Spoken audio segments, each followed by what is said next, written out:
ജയൻ, കോളിളക്കത്തിന്റെ 36 വർഷങ്ങൾ. ആ ഘനഗംഭീര ശബ്ദം, മലയാളത്തിന്റെ പൗരുഷം, തന്റേടിയായ ഒന്നിനെയും കൂസാത്ത ജയൻ. അതെ, ജയിക്കാനായി ജനിച്ചവൻ. അസൂയാലുക്കളാൽ കൊല്ലപ്പെട്ടെന്നും അതല്ല, സാഹസികതയുടെ പര്യായമായ ആ മനുഷ്യൻ മരണത്തെ ഒരിക്കലും ഭയപ്പെട്ടിരുന്നില്ല. ഡ്യൂപ്പിനെ കാണാനല്ല എന്റെ ആരാധകർ വരുന്നത്, അവർ എന്നിൽ നിന്ന് പ്രതീക്ഷിക്കുന്നത് ഞാൻ തന്നെ കൊടുക്കും. എല്ലാ വെല്ലുവിളികളും സ്വയം ഏറ്റെടുത്ത് ഡ്യൂപ്പും മനുഷ്യനാണെന്ന് പറഞ്ഞ ആ ധീരൻ ഒരു മന്ദഹാസത്തോടെ മരണത്തിന് കീഴടങ്ങി. 3.5 പതിറ്റാണ്ടിനിടയിൽ ഒത്തിരി അഭ്യൂഹങ്ങൾ. അതെന്തുമാകട്ടെ, കൃഷ്ണൻ നായർ എന്ന ജയൻ എന്ന പേര് നൽകിയത് മധുവായിരുന്നു. പ്രേം നസീർ മലയാള സിനിമയെ അടക്കി വാണിരുന്ന കാലത്താണ് ജയൻ എന്ന നടന്റെ രംഗപ്രവേശം. ചുരുങ്ങിയ കാലം കൊണ്ട് 100 സിനിമകൾ, വില്ലനായിക്കൊണ്ട് അരങ്ങിലേക്ക്. ചുവടുകൾ മാറി മാറി വന്നു.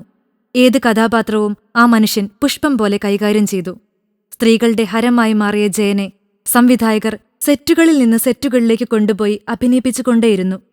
കോളിളക്കം എന്ന സിനിമയുടെ ചിത്രീകരണത്തിനിടയിൽ മദ്രാസിനടുത്തുള്ള ലൊക്കേഷനിൽ വെച്ച് നടന്ന ക്ലൈമാക്സ് രംഗങ്ങളിലെ ഹെലികോപ്റ്ററിൽ വെച്ചുള്ള ഫൈറ്റ് സീനിൽ വില്ലനായ ബാലൻ കെ നായർ കൊള്ളമുതലുമായി ഹെലികോപ്റ്ററിൽ രക്ഷപ്പെടാൻ ശ്രമിക്കുമ്പോൾ അതിസാഹസികമായി സുകുമാരൻ ഓടിക്കുന്ന ബുള്ളറ്റിൽ കയറി നിന്നുകൊണ്ട് പറന്നു പൊങ്ങാൻ തുടങ്ങുന്ന ഹെലികോപ്റ്ററിൽ ചാടിപ്പിടിച്ച് വില്ലനെ കീഴ്പ്പെടുത്താൻ ശ്രമിക്കുന്നതിനിടെ ശക്തമായ കാറ്റിൽപ്പെട്ട് ആടിയുലഞ്ഞ ഹെലികോപ്റ്ററിൽ നിന്ന് പൈലറ്റ് ചാടി രക്ഷപ്പെടുകയും ബാലൻ കെ നായർ തെറിച്ചുപോവുകയും ചെയ്തെങ്കിലും പൊട്ടിത്തെറിച്ച ഹെലികോപ്റ്ററിൽ കുടുങ്ങി മലയാളത്തിന്റെ പൗരുഷം ആ ഘനഗംഭീര ശബ്ദം അവശേഷിപ്പിച്ചു എന്നേക്കുമായി വിടവാങ്ങി. അറിയപ്പെടാത്ത രഹസ്യം എന്ന ചിത്രത്തിന്റെ അവസാന രംഗത്ത് വെച്ച് വാടകയ്ക്കെടുത്ത ഹെലികോപ്റ്റർ രംഗങ്ങൾ പെട്ടെന്ന് ചിത്രീകരിച്ച് മടങ്ങാമെന്ന് പറഞ്ഞുപോയ ജയന്റെ ദാരുണ അന്ത്യവാർത്തയാണ് പിന്നീട് പുറത്തുവന്നത്. മനുഷ്യമൃഗം, അറിയപ്പെടാത്ത രഹസ്യം, കോളിളക്കം എന്നീ ഹിറ്റു സിനിമകളിലെ ശബ്ദം ജയന്റേതായിരുന്നില്ല. മിമിക്രി കലാകാരനായ ആലപ്പി അഷ്റഫിന്റേതാണ് ഈ സിനിമകളിലെ ശബ്ദം. ആദ്യം നസീറിന്റെ വില്ലനായും ഇണപിരിയാത്ത സുഹൃത്തായും സഹോദരനായും തിളങ്ങിയ ജയൻ, ശരപഞ്ചരം എന്ന സിനിമയിൽ കുതിരയെ എണ്ണ തേച്ചു പിടിപ്പിക്കുന്ന ആ കാഴ്ച ഏതു തലമുറയിൽപ്പെട്ടവരെയും ഇപ്പോഴും ത്രസിപ്പിക്കും.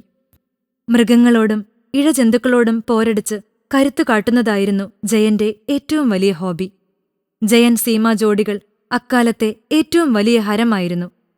കോളിളക്കത്തിന്റെ ക്ലൈമാക്സിൽ ജയൻ മരിക്കുന്നതായിരുന്നു ആദ്യം തിരക്കഥയിലുണ്ടായിരുന്നതെങ്കിലും മധുവിന്റെ പ്രത്യേക നിർദ്ദേശം വന്നു. ജയന്റെ ആരാധകർക്ക് ഒരിക്കലും അത് സങ്കൽപ്പിക്കാൻ കഴിയില്ല എന്ന്. ക്ലൈമാക്സ് മാറ്റി എഴുതപ്പെട്ടെങ്കിലും കാലചക്രത്തിന്റെ ഏറ്റവും വലിയ സംവിധായകൻ എഴുതിയത് ആർക്കും മാറ്റാൻ കഴിയുമായിരുന്നില്ല.